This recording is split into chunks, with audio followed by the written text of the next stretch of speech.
What's up, guys? It's KB. Make sure you subscribe to the Underground Sports Philadelphia YouTube channel. Click the bell icon down below so you don't miss a single video from us. And thanks for tuning in to another video from Underground Sports Philadelphia. Now let's get into it. Philadelphia, baby, you're going to love it. Best sports fans in the world. Actually, the worst, but that's what makes them the best. All right, I think we are all set. What is going on, everybody? Welcome in to episode 500 of Underground Sports Philadelphia. Massive milestone episode tonight, and no better way for episode 500 to be right in the thick of an Eagles postseason run, just how we got this whole shindig started way back in 2018. It's KB and Matt coming at you from Underground Studios. We're going to talk Eagles, Giants. We're going to talk Sixers. We're going to talk all of it. We're going to talk about, some unfortunate circumstances that happened during last night's Flyers game, but bring some light to some of the positive players on the roster as well. And we're going to rattle off some of the potential candidates for the Underground Sports Philadelphia Hall of Fame that will be announced on our anniversary show on February 8th this year. It falls on the Wednesday. But February 7th, our anniversary, we'll have a brand new merch capsule for that, which I'll talk to you guys about our merch in just a little bit. But before we dive into everything, make sure you guys are following us on the socials at Underground PHI on Twitter, Instagram, Facebook.com/Underground Sports PHI. If you're watching live right now, it's Twitch.tv/Underground Sports PHI. You can follow Matt on Twitter at Matt Castorina. You can follow me on Twitter at KBIZZL311. Subscribe to the podcast feed on Apple Podcasts, Spotify, or wherever you get your podcasts. We are there. Leave those 5-star ratings and reviews because it does go a long way for helping this show continue to grow and help us bring you 500 plus more episodes in the future. So go subscribe, leave a 5-star review. We will read them on the show if you leave them, so make sure you leave those 5-star reviews on Apple and Spotify. And subscribe to the Underground Sports Philadelphia YouTube channel. That's where you get full video episodes of every single podcast on our network. You get live streams, you get original video content, shorts, which we've been pumping out a bunch of lately, all on our YouTube channel. Go subscribe. We're trying to hit that 1,000 subscriber mark. It's youtube.com/@Underground Sports Philadelphia. Smash that like button, ring the bell icon, comment down below your thoughts on everything Matt and I discuss on tonight's show, and be a friend, tell a friend to subscribe to the YouTube channel. And big thank you to our sponsors who make this show happen: Main Auto LLC, Security 21 Security Systems, Paul J. Gillespie Incorporated, and the Dental Wellness Center of Vineland. And of course, our amazing merch partners at PHI Apparel Company. They're the best in the game, and there's no doubt, guys, that when you're going down to the link on Saturday, if you're going to the Wells Fargo Center beforehand, you get $20 ticket for the Wings game to go pregame for the Eagles. It's 215 night, $2 soft pretzels, $1 hot dogs, $5 beers. I don't think there's a better way to get your pregame tailgate in than at the Wings game, and you'll stand out in the crowd when you're rocking your official Underground Sports Philadelphia merch. You guys can go to phiapparel.co and use code Underground for 10% off shirts, hoodies, anything on their storefront, you name it. Plus our merch, if you purchase Underground Sports Philadelphia merch or any of our podcast merch, it's the most effective and direct way to support everything we're doing here at Underground Sports. Helps us keep growing, helps us continue to deliver cool content for you guys as we keep this thing rolling along. So go get your merch, phiapparel.co. Use code Underground for 10% off your order. What's going on, Matt? Living the dream. We are on the precipice of Eagles-Giants divisional round. It's going to be one hell of a weekend. Saturday night at the Link. Don't know what the NFL was thinking, giving Philadelphia the power of a Saturday night postseason game, division rival. I've heard rumblings that they're going to whip out the black uniforms again, and it's always fun when it's, NFC East versus NFC East, and 3 of the 4 remaining teams in the NFC postseason picture are from the NFC East. Yeah, who would have thought? And, I think 2 out of those 3 especially are teams you could feasibly really see making it out of the NFC. But, yeah, in terms of this week's matchup, it's another rematch. as we're apt to get in these playoffs, it seems like it's all about rematches, either from this season. If you look at the NFC too, you obviously have the 49ers and Cowboys who had that. I mean, in a lot of ways, great game, but also very sloppy ending. I think led to a lot of off-season questions about Dak and all that. And his failed hurry-up offense, getting mad at the refs, all that type of stuff. But yeah, as far as the Giants go, they obviously really took care of business in Minnesota. This is a team, though, that you've beaten twice already this year. Although both of those games are under like strange circumstances. I think the team that you really rolled over, that Giants team was still dealing with a lot of injuries and were in a kind of a bad skid. And then they obviously rest a lot of players in the final week of the season, but it's still a closer game that you might expect. So it's a hard one to read because I just think both times they played were in sort of just weird spots, and the Eagles, I don't know if the Eagles are that team that were coming off, 2 weeks where they scored almost 100 points, across their two games because they had the Titans game the week before. It's just that's not how the Eagles finished the season. But again, part of that was injury based. So we haven't seen the Eagles play in 2 weeks now. So, it's an interesting game to think about. And, anytime you get these divisional games, it's always tough. You even saw the Seahawks and 49ers in that first half, where the teams just know each other well. And Bills and Dolphins, you almost had the Dolphins with one of the historic upsets. I mean, that's just what you get out of divisional games sometimes is these really close affairs, and the teams know each other very well and have a way of game planning. And Brian Daboll's a really good coach, but I think you have to trust that the Eagles have the talent and the coaching to get through this game. Yeah, and I think when you bring up the injuries, the Eagles having, that extra week of rest was massive for them in terms of getting key pieces back. I don't know how I missed it, but like almost a week ago, Elliot Shore-Parks tweeted like a video interview clip that he had with Josh Sweat, and he was like, yeah, I was ready to go like 3 minutes after, everything happened. It was kind of just like a reactionary thing with the injury that he sustained against the Saints, and he said, I'm ready to roll for the playoffs. So that's a massive get, as long as he is truly, as close to 100% as you can be at this point in the season if you're an NFL player. And then Lane Johnson, cutting WWE promos and saying, sometimes when you read the headlines, they're not exactly as accurate as they seem. Seems like he's going to be back for the playoffs, and he's ready to rock and roll, which I think during the stint that Gardner Minshew was in there, and even that Giants game that Jalen Hurts played, like you could feel the presence of Lane Johnson absent. Yeah, this was from Tolentino Day. Lane Johnson just lifted Josh Sills 325 pounds off the ground during a blocking drill. So, Kayvon. If there was any concerns, maybe about maybe his ability to recover and come back. Like we said, when he got injured and he talked about the injury and that he was still going to play through it. These players are just not the same type of people that we are. They're like just a different breed of person in terms of like what they're able to endure physically. So yeah, it's going to be a lot of fun. I think, like Daniel Jones I thought, funnily enough, I think probably the best quarterback performance of Wild Card Weekend was from Daniel Jones, was just a shocking sentence to say. And his like turnaround this entire year has been impressive. But, we know that this Eagles team has just as much capability to disrupt them, with their defense as anyone. And, we've seen that across, especially that first game. I thought the Eagles really dominated that game in just so many ways. And you expect that they can get back to that level. And, the Giants have a lot of their defensive pieces back healthy, which should be considered like a Dory Jackson's back. And obviously, yeah, you have to think about Thibodeau, right, and Lawrence. And I think there's tons of pieces on that defense that can make you worry. But Jalen Hurts is off the injury report. Which means he's probably not dealing with any more discomfort, right? Like that seems to be a good sign, like really trending in the right direction.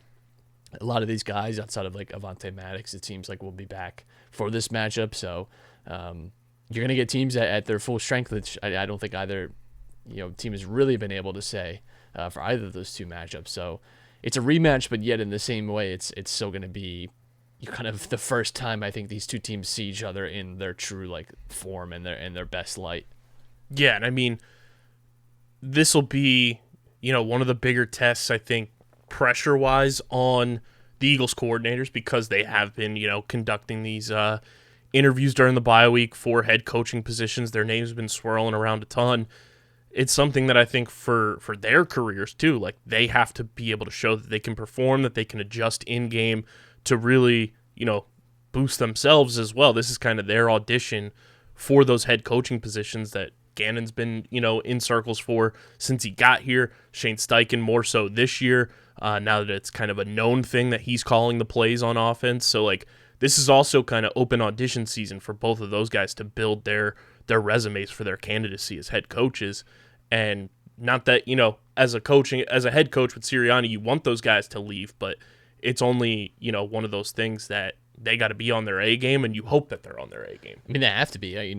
Talk about having something to prove. This team got really embarrassed in the wild card last year, and I think there's a lot of questions about the coaching, and a lot of the questions about Jalen Hurts, which he answered over the course of this year. And the coaching, it feels like it's in, but this is where you really find out. This is the true test of how good you are. And you saw the Vikings get exposed for being a team. I'm not saying the Eagles are like the Vikings, right? But the playoffs has a habit of showing who are the frauds and who's legitimate. And I think the Eagles are much more on the legitimate side, but I think people are treating it like it's already an answered question and that there should be no concerns or whatever.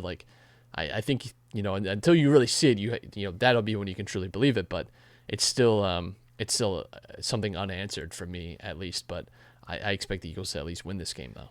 Yeah, and I mean, who would have thought that Nick Sirianni could trigger Giants fans with the simple hint of we had stuffed crust Pizza Hut during the NFL wildcard while they were watching film? You know what? Pizza Hut, as far as garbage, it's drunk pizza. Franchised pizza is not bad. No. So fair enough. I mean, there's just a million better options. Oh, for sure. But part of me feels like he was doing a bit. I don't think he was doing a bit. Knowing Sirianni and king of the bit with all of his T-shirts and things, I think he might. I think part of me knows what he was doing by name dropping that. I think he was. I think he's just a Pizza Hut man. Could be. But I've never seen so many Giants fans triggered over another man eating Pizza Hut. But yeah, I mean, you look at the matchups going into the divisional round now. It's a lot of storyline matchups across the board. Obviously, Eagles Giants, a fun rivalry in the NFC East. You have the classic 90s rivalry with the 49ers and Cowboys, which I feel like is more of a rivalry than some that the Cowboys have in the NFC East, depending on the era you were born in, if your baby pictures are on a Polaroid or not. And then the AFC, you have the game that was never played, Bills and Bengals. And then you have Chiefs Jaguars, which is Andy Reid versus Doug Peterson. Yeah. Again, pretty much every, the Chiefs and Jaguars have already played this year. Obviously, we didn't get to see the full conclusion of Bills Bengals, but the little game that we did get to see, that looked like it was going to be a close game. That one's, I think, probably for me at least, it's the crown jewel of the weekend. 49ers Cowboys pretty close, but I'm most excited to see the Bills Bengals, just because those are the two teams I think the neutral fan too will attach themselves on with, either the Bills or the Bengals, just because they're kind of the sexy, kind of underdog. And I think the Chiefs have already passed the point of return with a lot of people, where I think people kind of want to see them lose, kind of don't want Patrick Mahomes. He's already reached that level, I think. So I think a lot of people will be having eyes on that. But yeah, in terms of storylines, it's all there. Narrative, it's all there. I think there's a lot to feast upon this weekend in terms of good football. And last week, like I said, it felt like you're waiting for your entree while everyone else is digging on the appetizer that you didn't really want. And there were some good moments in there, some good games, but largely speaking, it really wasn't that great of a weekend in terms of games. I think outside of 49ers Seahawks, the conclusion of that, because the 49ers ended up kind of just boat racing them, and then Monday night was just horrible. Every other game was a one-score game, which was nice. Yeah. You had the Sam Hubbard, 98-yard fumble recovery for a touchdown, kind of walk-off touchdown there. The Dolphins keeping it close was pretty wild. I just feel like the games were really sloppy. The Dolphins-Bills was one of the worst games I've ever seen in my life. That also happened to be 65 points. Yeah. I can't tell you how many passes Waddle and Hill just drive. That game is completely... Dolphins probably win that game, actually, if they reel in some of those big catches. And Josh Allen looked very mortal. sloppy in that game. I mean, honestly, like he's been like this risk-taking kind of quarterback, and we've seen that from him, and I think part of you likes him for that, but just way too aggressive in that game. And that, that would give me some pause if I'm a Bills fan going into this Bengals matchup, because you don't need him to be perfect to beat the Bengals, right? But you need him to be like an 8 out of 10. I thought he was like a 5 out of 10 against Miami. I really did not think he had his best showing. Like, he looked average in that game, to be honest. So, yeah, I didn't feel like at any point, like that was the only game where it felt like, wow, like it never really felt like the Seahawks were there in the 49ers. They got the doors blown off in the second half. Giants and Vikings was fun, but like there was no expectations for me going to that game. And I'm going to be honest, I watched 20 minutes of the Ravens and Bengals. Like, I'm just going to go to bed. The only thing I saw from that game was the Hubbard, which I think highlight is all that you needed to see. Yeah, and like the first half of Cowboys Buccaneers, I was like, well, this is only going one way. Like it's just, even with all the missed extra points, I just did not see Buccaneers look absolutely lost. So burying the lead on the Chargers Jaguars, which I think a lot of people, myself included, I went to bed at halftime. I was like, it's over. I was talking to my wife. I was like, I really feel bad for Trevor Lawrence. Like, he just seems like a good guy. Like, he's having the worst playoff performance I think I've ever seen in my life. And I woke up the next morning, as I usually do, and check the scores for like everything, and just like whatever I missed when I went to bed last night. And I actually thought that I might have still been sleeping when I saw that it finished 31-30, because that just felt insane to me. Doug Peterson, man. Just unreal performance, honestly. It flipped from you feel bad for Trevor Lawrence to you feel bad for Justin Herbert. I don't. It's not his fault, but like no one could Fair. shut up about the Chargers over the offseason, and this is why that I just never put any faith in them. It's not his fault, but yeah, I'm happy for Trevor Lawrence. I just felt so bad for him. And I mean, everybody who doubted the Jaguars too going into the season, like giving Christian Kirk that massive contract, like came up big, scored one of those 4 touchdowns. He had a fantastic season for them. And now Doug gets to go play against Andy Reid in Kansas City, which will be fun. I mean, I think this weekend of games is going to be, there's so many storylines that you could end up dissecting, and it's like the one thing that I had to take away too is I feel like this is the first wild card weekend or any playoff round that we had 2 7th-round quarterbacks start games for teams, Skylar Thompson and Brock Purdy, and it's like, our team's going to start reevaluating quarterback if they have the system in place, like a 49ers type of team does, where you have all the weapons and then you need a quarterback. They're proving that you can kind of, if the quarterback gets the type of system you run, you can put them in and you can kind of, be above water for quite some time. It feels like a very 49ers centric idea, though. Like, I don't know how many other teams are able to do this. For most other teams, losing your starting quarterback is the end of your year. For let alone your backup. Every other team, losing then your backup is the end of your season. You don't typically go win 5 straight and win your division and move up to the 2nd seed and blow out a team in the first round of the playoffs with your 3rd string, literal last pick of the draft quarterback. It's a very unexpected thing. And I mean, even Skylar Thompson, again, like both those teams, like on their 3rd string quarterbacks, the Dolphins, which have a much bigger hill to climb.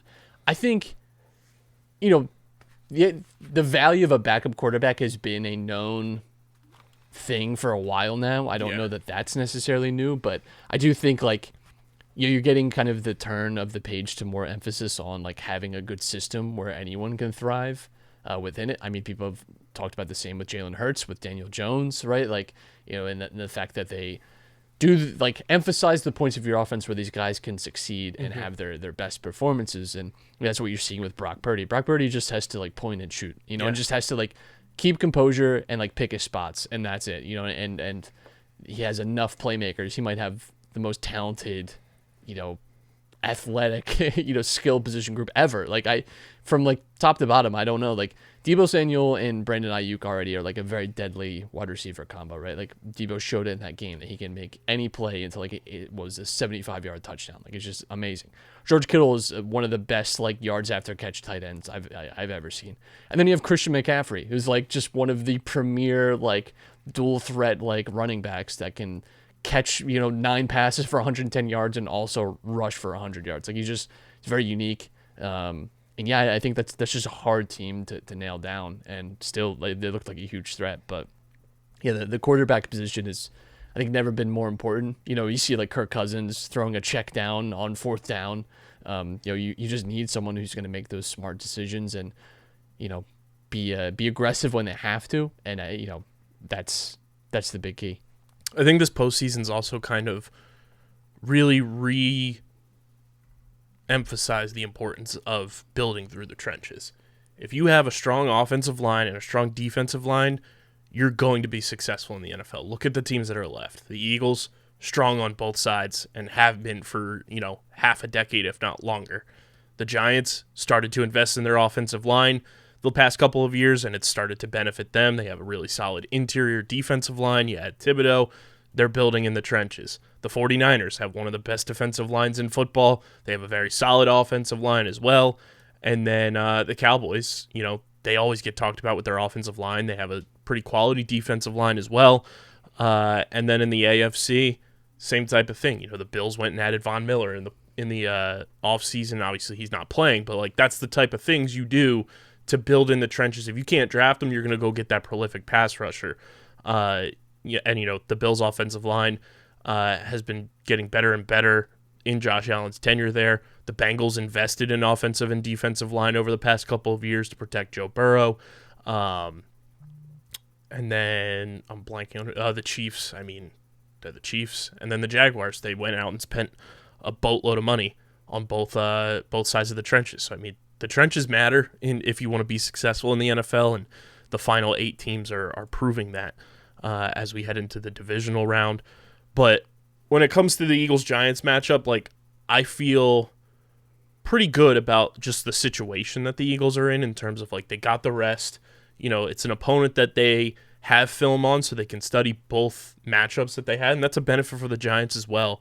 But I think, getting Lane Johnson back can't be understated enough, even if he's at, 75%. A 75% Lane Johnson is better than no Lane Johnson. Yeah, I forget what the record breakdown is with and without Lane Johnson, but it is a stark difference in the Eagles' performance down the years, and he's obviously been such a mainstay. So having him back, you're right, is just such an important part to this game. And like we said, tons of guys coming back from injury, and you're going to see these two teams at full health, which just hasn't been the case.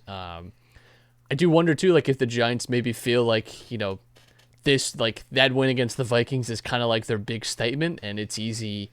We've seen that it's easy to get the emotions, take control of you, and you kind of flatten out after a big emotional high. Getting a win like that, but that team is playing in a way that's I think can make things uncomfortable for anyone. Mm-hmm. They just have that ability. Dable's a great coach.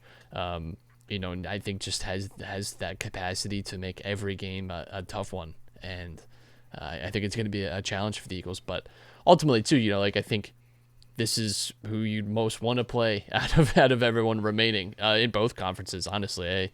I think it'd be them or the Jaguars, truly. And so in that sense, they still have the advantage of being the top seed, having the game at home. You think of all the things that are in their favor, it's a big advantage for the Eagles. Again, I think you look at just the, we talk about the 49ers weapons. I think the 1-1A in terms of weapons across the board this season, the Eagles are right there with, the A.J. Browns, Devontae Smith, Dallas Goedert, the way Miles Sanders has run the ball this year, had a career season. And then, you get the Giants and you get to unleash the giant killer, Boston Scott, who has played in he's got 18 career touchdowns. 10 of them are against the Giants. Apparently he's seen a bunch of the tweets and memes and stuff about him being a giant killer, which is very funny. Wink Martindale tried to brush it off in his press conference today. He's like, that's something that predates me being here. So just because he scored on us doesn't mean he's a giant killer. Okay, buddy. He's in the top 6 all time in touchdowns scored against the Giants with the least amount of games played against them. And if he scores one against them this week, he ties Ezekiel Elliott. Which is, I have always said that Boston Scott and Ezekiel Elliott are just the same. 2 peas in a pod. Yeah. So, you have that in your back pocket, and I think, the Eagles' defense this year, too, getting guys back healthy, having Josh Sweat back is going to be huge.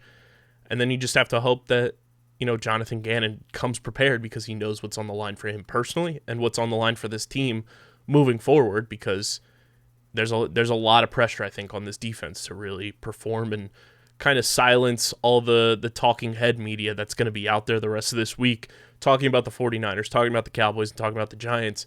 Everybody doing their quarterback power rankings, people putting Jalen Hurts last, which is just pretty funny to me. So, I think if this team is just, dialed in, there's no doubt in my mind that they can go out there and, once again, put on a show against the New York Giants. Yeah. I don't know. Like I said, I just don't know how to feel about this game in terms of like projecting it and how I think it's going to end up. I do feel like just, again, the Eagles are the better team and, they have the advantage of rest. Like there's just all of it is in their favor, but divisional games can be so strange. And I think that's what gives me pause, but I think it's hard for me to see another way where it's not an Eagles win. Both games, I know, the final game week was close, but I do feel like there was just both sides there wasn't a ton of motivation. Like the Eagles, obviously you wanted to wrap up the 1 seed. It ultimately didn't matter because the Cowboys lost, but, they were just sort of biding time, it felt like. And the Giants rested everyone, knowing that this was their path and there's no point in getting anyone injured. So it's just, it's hard for me to look at these matchups and not think that the Eagles should be winning this. Yeah, I feel in a good place about where this team is at, just the preparation they've been able to put in. And the NFL gave the Eagles a silver platter gift of a Saturday night at the Link. Like, there's nothing better than, a night game at the Link against a division rival. It's just another fun chapter to add to Eagles Giants that there are so many stories about already. And the Eagles perform well at home. That's the other big thing, and why it was so important in that Week 18 game to get home field advantage is because the Eagles are a superior team at home. Yeah, absolutely. And that's might just be the biggest advantage of all. And you mentioned it too at the top, like Saturday night. I think you're gonna have as raucous of a crowd as you could possibly get. For this. So obviously if they make it to an NFC Championship game, then it obviously expands, but. Like this is what you want to experience as a fan too, of like these types of moments, these types of games. So it's a huge deal, and I think we shouldn't take them for granted either. Cause the Eagles have obviously been good for pretty much our entire lives. They've always at least been a playoff team, contending for the most part, but it's not often either that you go in as the number 1 seed that you have these advantages, you have the home games and you have this kind of atmosphere buildup. You just don't guarantee this stuff unless you're the Chiefs or the Patriots for the last 15 16 years with Brady. Like you just don't get moments like this all the time. And I think talent wise this is arguably top to bottom the best Eagles team we've seen in our lifetime, just across the board, unit by unit, guys who are on the field 11 on 11. It's some of, if not the best talent on the field that the Philadelphia Eagles have ever produced. Yeah, I'd say like balance wise, definitely. On both sides of the ball. Like maybe there were teams in the past that had like higher caliber players. But I think again, like you said, like from top to bottom, I think this team is probably as balanced as one of we've ever seen. And again, you don't want to diminish what they've done this year and think that this team can't go on and win a Super Bowl, because they can. I think the last few weeks, the season where the performances weren't as good, and again, you had guys like struggling with injury through a lot of that, and that was the reason. But I think we've maybe forgotten a little bit how dominant this team could look. Thinking back to that Giants game, that Titans game, like we mentioned, where this team was just able to roll through. When the Eagles get going, it's very similar to what we saw in the 49ers in the second half against the Seahawks, where it's like they can beat you in so many ways, and they have this ability to, once they gather that momentum offensively, they're just a very hard team to stop. And they have the big plays on defense too. Like they have guys that can make, those big like tackles for losses that really matter and can come up with a turnover when it matters. Like that's the nature of this team. And so, they have the ability to win and win the NFC at the least and go on to the Super Bowl potentially against Chiefs, pick your team. Bills, Bengals, Jaguars.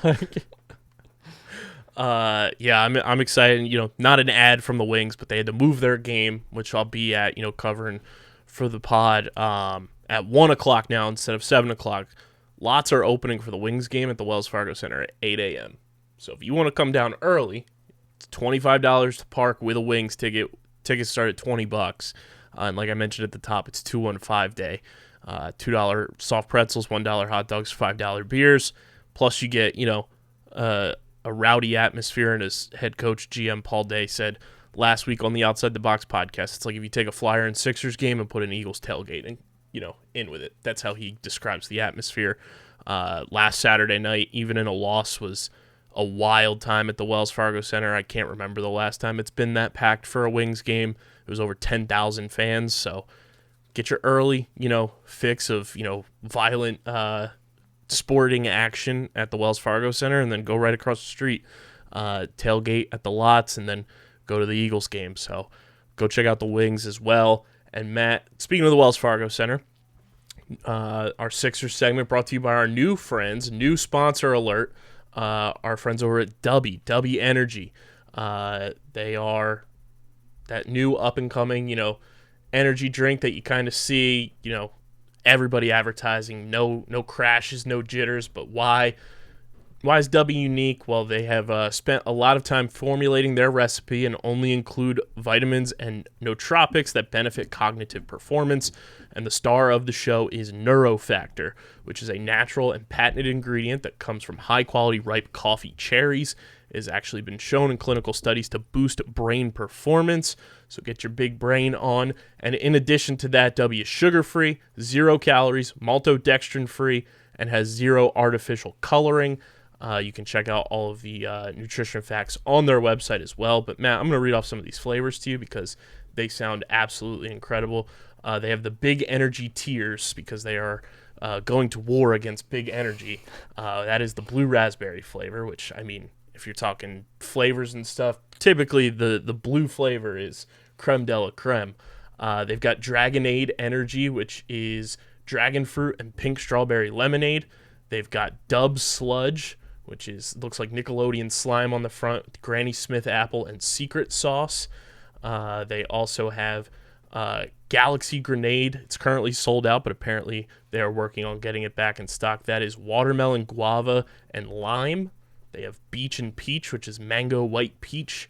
And then they also have Dubby Fruit Punch and lemon lime. And then Passion Joy Tea, which is crisp passion fruit iced tea. All sounds delicious. You guys can go to dubby.gg and use code Underground. You get 10% off your order. They got all the drink tubs. They've got shakers. They've got apparel as well. And they also have a pretty cool shaker that's currently sold out, but with that shaker, they plant trees in California for each one purchased. And last year, they planted 950 trees in California. So we're all about the trees here as well. So go to w.gg and use code Underground to get 10% off your order. Matt, the Sixers are loving the West Coast. Yeah, which is great for us. Joel Embiid with another, just casual 41 points. Just he's like one of the most efficient scorers I've ever seen in my life, which is obviously like big men, especially when they're in and around the post. You can have that. You can have this high percentage plays, but he just has so many tools within his game, Embiid, which we all know this, but it's a joy to watch him. He's just so unreal. It's so hard because you're getting drugged back in with this team. Every time you watch them and they're putting in good performances, putting in good work, and it's hard to not feel like, here we go again, and start to feel positive about them. Maxey back, more in the rotation now, and you're seeing him, and Harden, seeing Maxey come off the bench and potentially have this 6-man role, which could be fascinating. There's some development there. It's hard to not start to fall in love with this team again, which is a big problem because I still just have such a hard time with the idea of this team in the playoffs and Doc Rivers. But when they play like they did, against the Clippers and like they've done for the last month, for large parts, it's hard not to be sold on this team's ceiling and the promise of what they could be.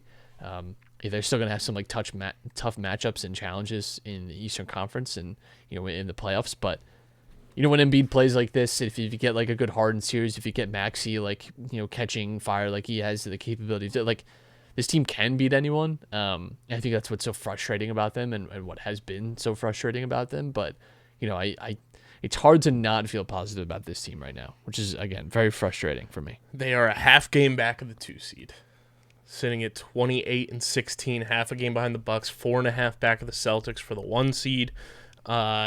Tomorrow night, and if you guys are listening to this back, not live, Thursday, they're playing at Portland, and then Saturday at Sacramento to wrap up the West Coast trip before they come home on next Wednesday to play the Nets, and a big one. Who would have thought at this point in the season, with Durant injured and Ben Simmons doing Ben Simmons things, Sixers Nets in late January would mean so much.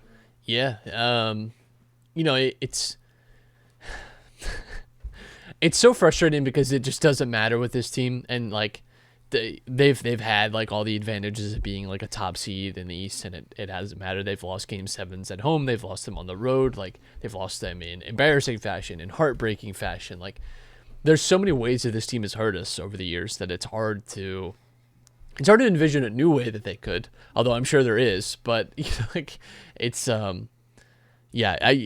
you look at the rest of the schedule, like for this month, and again, it's been a lot easier than what they had at the start of the year. And again, I think people forgot how snake bitten this team was at times with injuries to start the season, and that was definitely a part of their slower start. But yeah, since especially like the end of November, this team has just been I think a lot different. But yeah, like Trailblazers, Kings, and Nets, is obviously tough, and then Nuggets, like that's a tough little stretch. But for the most part, you do have a pretty light end of January with Magic closing out the month. So I would expect them to like win those tough 3 games and blow the Magic or something. Like that's just especially with 2 at home against the Magic. Yeah, that's just the way it goes. But and I mean, trade deadline quickly approaching as well. We'll see what happens there. It doesn't seem like the Sixers are going to be active at the trade deadline. Everything I've heard is about them wanting to kind of move away from the tax. So it doesn't feel like, they're angling. But who knows? Like that could obviously change. And, if let's not forget that this team's window is right now, like right now, and you're not guaranteed MVP level Embiid for another year, and Harden is 33 and could potentially be gone this year. Like, I don't know. Like, so there's no ruling out like a big splash for the Sixers, but, it just does seem maybe like a deadline that they're not going to be doing a ton at. But what do you make of the, I forget who put the article out, but the headline that came out today that James Harden really likes playing with Eric Gordon? We'll just bring Eric Gordon to I don't make much of it. Yeah. It's to me that's irrelevant. The one thing that I think is quite hilarious is, the Sixers are on this surge, kind of, finding their groove. And, of course, Joshua Harris has his sights set on purchasing another team. What team? He is allegedly right now the front runner to be the new owner of the Washington Commanders. Oh, nice. Christ. Apparently, I think Ian Rappaport said this on either the Pat McAfee show or on NFL Network that the Commanders are expected to be sold by March. Bezos is kind of out, but the door's not closed. But Joshua Harris is now the front runner. He has the money for that? I guess. It's going to be like $4 billion, right? They said it's going to be no less than $6.83 billion. Jesus Christ. God almighty. They just had... Harris Blitzer just has the weirdest collection of sports teams. Yeah. From the Sixers to the Devils, and then David Blitzer is like a minority owner of the Cleveland Guardians now. It's just a weird collection of non-joint teams. Yeah. But yeah, apparently he's the front runner to purchase the Commanders. Huh. Priorities in order right there. Well, I wish him luck. I don't mean it. And then we'll keep it pushing here, sticking in the Wells Fargo Center. It's brought to you by our friends at Kenwood Beer, the official beer of Underground Sports Philadelphia. They did tweet out yesterday, Matt, that we could see the first red dot on the Kenny Tracker in New Jersey this year, which is very exciting. And if you go to the Wells Fargo Center, if you're taking in Sixers, Flyers, the Wings, Villanova basketball, you can get Big Kenny's at kenwoodbeer.com. And use that all new and improved Kenny Tracker to see who's got them on tap in the Philadelphia area. Get them at the Wells Fargo Center. They're inching closer and closer to New Jersey for all of our New Jersey listeners, as we all are. And Kenwood's going to be part of our live tailgate podcast this year during Philly season. So shout out to Kenwood, and go to kenwoodbeer.com. Use that Kenny tracker. You got to be 21 or older to do so. And of course, guys, please drink responsibly. Matt, the Philadelphia Flyers last night had their Hockey is for Everyone night, and they get a big win.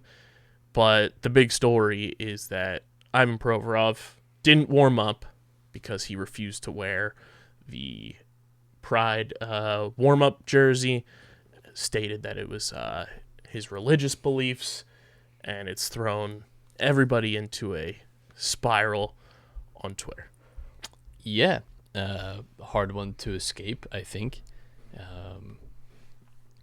I am disappointed that he said that, and I think the hiding behind religion excuse is, to me, in my opinion, not a credible one.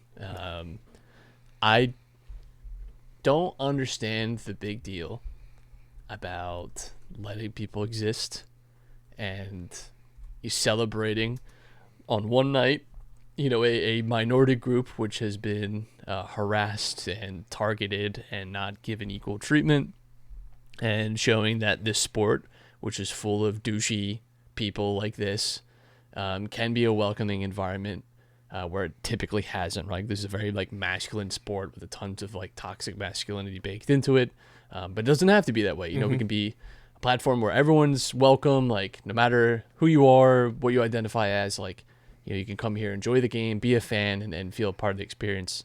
I think it just, it brings a lot of unwanted negative attention on a night that was supposed to be celebrating, a group that, we, again, have not treated well in this country and around the world, too, throughout, all of human history. So just disappointing all the way around. I didn't care for it. I didn't care for Torts's.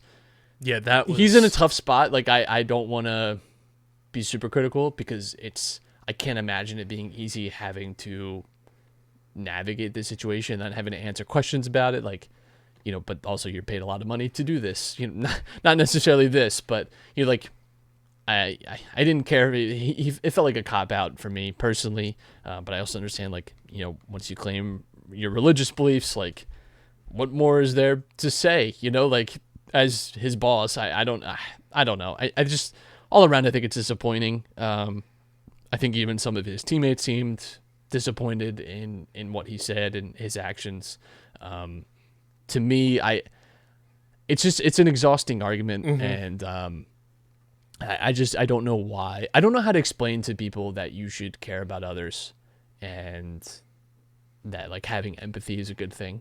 That ultimately to I don't know why it's so hard for people to accept people that are gay, that are trans, that are bi. It's just, to me, whatever you identify, whatever makes you happy, fulfills you in life, cool, that's how it should be. I don't know why it has to be this fight. I don't know why people constantly talk about how this is shoved down their throats, because it isn't. I don't know how to tell you this, but it really isn't.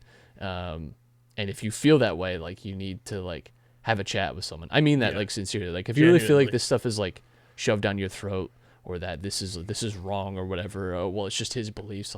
Okay, well, it was the belief of white people for a very long time that black people were inferior to them. It was the belief of people that homosexuality was a sin and unnatural and disgusting and, should be eliminated. We know that these things aren't true. It was a belief that AIDS was a gay-driven disease and was killing only gay people, which we know. The bigotry and things like this is the casual way that we dismiss minority groups is harmful and can lead to harmful outcomes. We all want to live in a better world, and part of that is accepting others.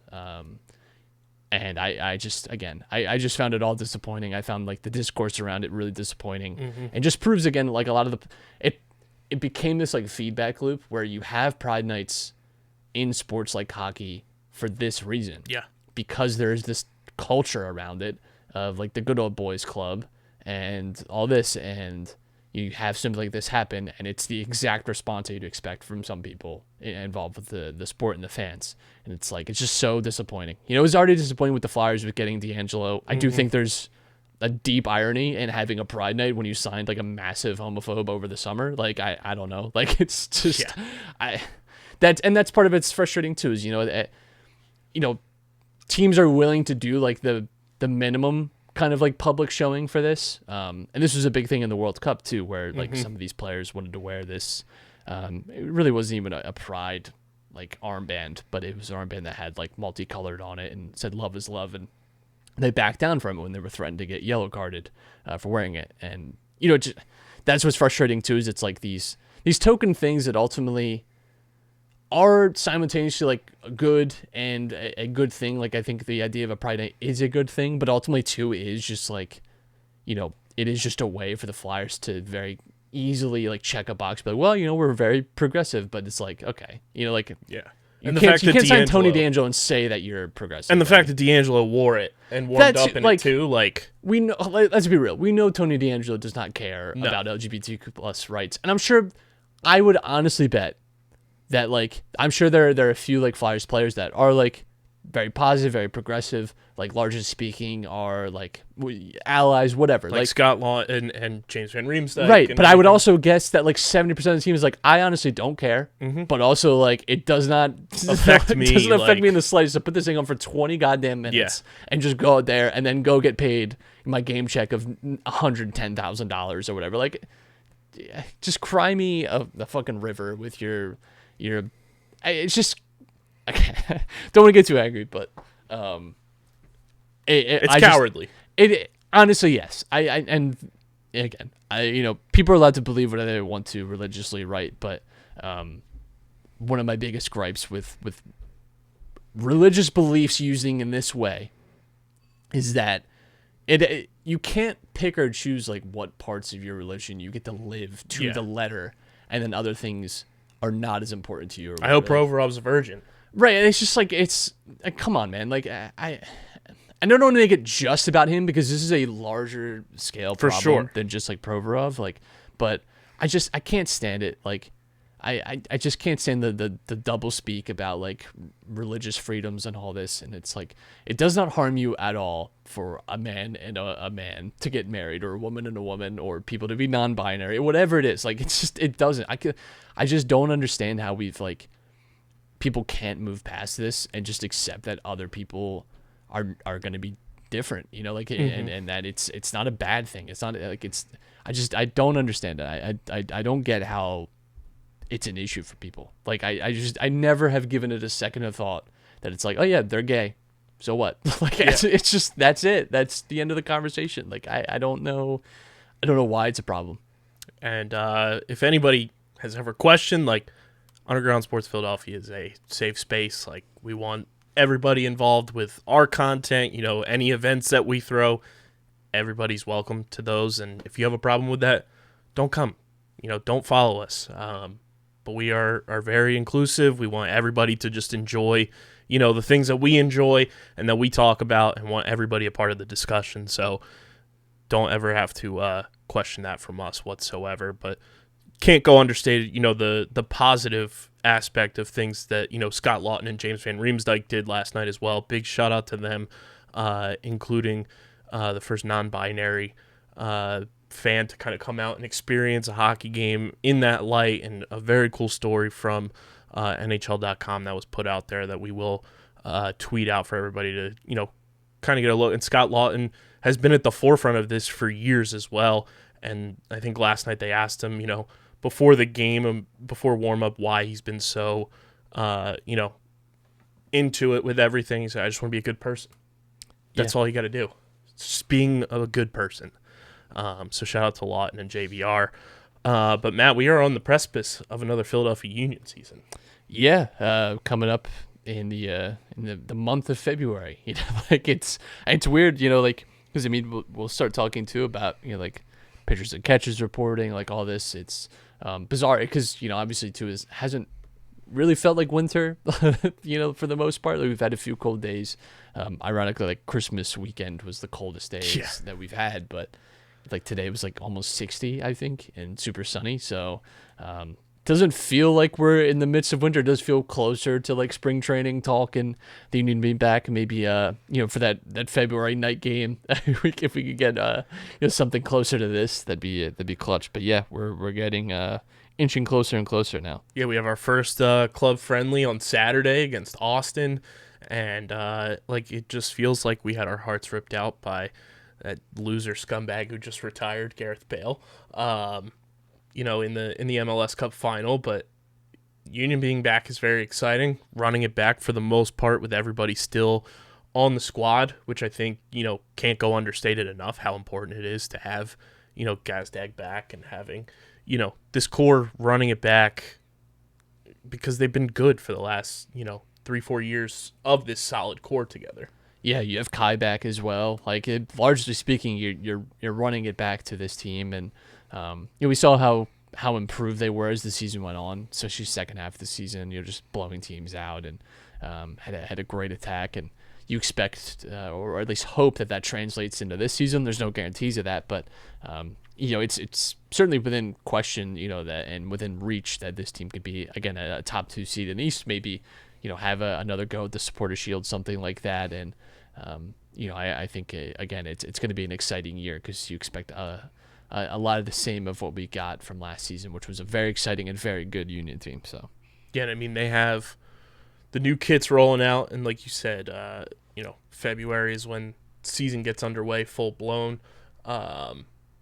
Preseason though runs for about a month, from January 21st to February 18th, and then regular season underway. Sons of Ben just celebrated their anniversary as well, so shout out to the Sons of Ben.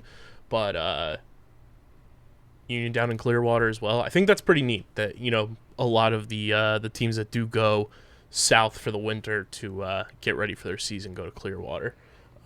Just keeping it all kind of unified and making it easy for the fans that are down in Florida to go out and see them if they have open practice or anything like that. But I think that should be kind of the expectation for the Union this year with the guys that are coming back and, everything's still pretty much in place from what it was last season. Like, you should expect them to be a top 4 team in the entire MLS. Yeah, absolutely. Again, if you just translate the second half of the year into, this full season and how much better they looked and more fluid it was, can also discount too the hunger that this team has to have and the motivation to go out and do it again and actually get over the line because they failed at the conference finals. They failed at the finals now. And the logical conclusion or the hopeful conclusion or next step is that they go and win the MLS Cup this year. And just trying to pull it up here. And I mean, you bring up too the way that they started last year was not the most ideal situation. They were playing great defense, but they didn't really have the offense really intact. And then you go out and get Carranza, and you kind of have that big 3 up top to help you start producing the goals that you did, and have that stretch run of 6+ goals in 5 straight games. Like, now you're gonna have that for the entire season, if not longer. And who knows if you add pieces throughout the season and everything like that. But I think now having that offensive core together for a full year is going to pay dividends. Yeah, absolutely. So very excited for the Union to be back, and pretty excited that we are on the precipice of year 5, the 500th episode tonight. This brought to you by our friends over at Bino. They're the best tabletop game out there. Whether it's for your man cave, your she shed, your tailgates, they'll be part of our live tailgate series as well this Philly season. We're going to have Bino boards out there for everybody to kind of get a taste here on the East Coast, as they're based on the West Coast. But, you think foosball, paper football, you got some Bino in you. They just want to provide a high-quality gaming experience for every flicker involved. You guys can go to binoboard.com. That's BINHOBOARD.com. Get your boards, get accessories, apparel, all that good stuff, and help tell your story from the other side of the pitch at binoboard.com, and use code BINHOUSP, BINHOUSP, for 10% off your order. Matt, as we do every year, the Underground Sports Philadelphia Hall of Fame, to kind of recognize the year that was, We'll start putting out polls and things in the weeks to come. But as we look back on, this crazy year that we've had, I think we should start to evaluate kind of the categories that we'll have, and then we'll obviously fill those in with people, things, events, you name it, across the board. But when you think of the year we've just had from, February 7th of 2022 to what will be February 7th, 2023, some things that stand out to you. Oh, man. Well, the Union, for one, I think stand out for me. Maybe most heartbreaking moment of the year would be a good category, because there's certainly a lot of times it felt like you kind of just wanted to turn the TV off in the past calendar year. So. Yeah, definitely the Union. I would say the Phillies, obviously. I think this year with the Eagles has been a wild ride as well. We're gonna have a lot of teams up for team of the year type situations. I think one of the fan type moments will be we talked about it when it happened, but rotisserie chicken guy as one of the fans of the year, kind of brought everybody together in our darkest times, and he's still out there doing big things. There was like a pop-up bar that had rotisserie chicken margaritas this past week, and they sold out. I think he's gonna probably make the fan ballot poll there. So much happened this year. Joe Girardi gets fired, that kind of stuff. Rob Thompson, we didn't even mention Rob Thompson voted the second sexiest manager in Major League Baseball, according to a poll put out to all the MLB reporters there. The Sixers, there's not too much, I would say, this year, oddly enough. The playoff exit was just, I didn't even know if you call it disappointing, but par for the course. Yeah, it just felt the history was already written. The ink was already dried on that paper. So, because for everybody out there, if you're new, it's not a guarantee that something from every team gets voted in to the Underground Sports Philadelphia Hall of Fame, but we're spitballing ideas here. Obviously, those three teams with the Union going to the MLS Cup, the Phillies going to the World Series, and now the Eagles on their ride right now. They'll be up for Team of the Year, and, we'll have our fan / community award type situation as well. And then any moments, things, events that kind of stand out to you from the year that was in Philadelphia sports. Comment down below on YouTube, tweet at us at UndergroundPHI, DM us on Instagram at UndergroundPHI, and we'll evaluate it. We'll see if it's got the juice to make the list, and then as the weeks go by, we'll continue rolling out, what the polls are and who makes it in each category. Let you guys get the fan vote in. We'll, commiserate as a company, and then we'll announce our inductees for the 5th Underground Sports Philadelphia Hall of Fame on our anniversary show, February 8th, 2023. But I think that's all we got for you guys here on episode 500. It's a crazy milestone that, 5 years ago we probably thought was a pipe dream. So we can't thank you guys enough for your continued support on everything we do, and just showing out on content, showing out on any live events that we attend or host. And, we got a lot of fun stuff coming up in 2023 to make year 5 one to remember. So make sure you guys are following us on the socials at UndergroundPHI, Twitter, Instagram. Follow Matt on Twitter at Matt Castorina. Follow me on Twitter at KBIZZL311. Facebook.com/UndergroundSportsPHI, Twitch.tv/UndergroundSportsPHI. Subscribe to the podcast feed on Apple Podcasts, Spotify. It's linked in all of our social media profiles as well. You can click to get to Apple, Spotify, or your podcast app of choice. Leave those 5-star ratings and reviews. It does go a long way for helping this show continue to grow and deliver you 500 plus more episodes in the future. So make sure you subscribe there, and subscribe to the Underground Sports Philadelphia YouTube channel. It's where you get full video episodes of every podcast on our network, original content, live streams, shorts, everything going up on our YouTube channel. Help us get to 1,000 subscribers. because we really need to hit that milestone, and it really does help. So smash that like button, ring the bell icon, comment down below your submissions for the Underground Sports Philadelphia Hall of Fame, and be a friend, tell a friend to share the YouTube with your people. Big thank you to our sponsors, Main Auto LLC, Security 21 Security Systems, Paul J. Gillespie Incorporated, and the Dental Wellness Center of Vineland. And big shout out to our merch partners, PHI Apparel Company. You guys can get 10% off any and all merch on any order at phiapparel.co when you use code UNDERGROUND at checkout. It's the most effective and direct way to support everything we're doing here at Underground Sports Philadelphia. So go get your merch. Tag us when you get your merch, and it's the best out there. You can't beat it. So go get your merch, phiapparel.co. This has been episode 500 of Underground Sports Philadelphia. For Matt, I'm KB. Till next time, go Birds, and we'll see you on the next one. Peace.